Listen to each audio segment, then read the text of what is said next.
রাগান্বিত অবস্থায় কোনো সিদ্ধান্ত নেবেন না। মানুষ যা ভাবতে পারে, যা বিশ্বাস করতে পারে, তা অর্জন করতে পারে।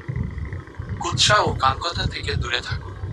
অন্যের কাছ থেকে যে ব্যবহার প্রত্যাশা করেন, আগে নিজে সে আচরণ করুন।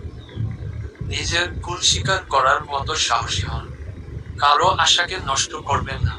হয়তো এ আশাই তার শেষ সম্পর্ক। ভালো বক্তার চেয়ে ভালো শ্রোতা অন্যকে সহজে প্রভাবিত করে। যা করতে পারবেন না বা করবেন না, সে ব্যাপারে বিনয়ের সাথে প্রথমেই না বলুন।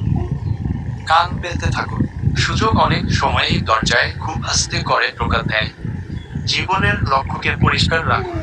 সবসময় বিশ্বাস করুন বড় কিছু করার জন্য আপনি পৃথিবীতে এসেছেন। আলস্যকে প্রশ্রয় দেবেন না। যখন যা করা প্রয়োজন, তখনই তা করুন। বাধা পেয়ে যে ফিরে আসে তার সব শেষ হয়ে যায়। একজন মানুষ প্রথম পরাজিত হয় তার নিজের কাছে। চাওয়া যখন মাত্রা ছাড়িয়ে যায়, তখন সেটা আসক্তি। দুঃখের প্রধান কারণ এই আসক্তি। ক্ষোভ হচ্ছে এমন এক বিষ যা আপনি নিজে পান করছেন আর ভাবছেন মারা যাবে আপনার প্রতিপক্ষ।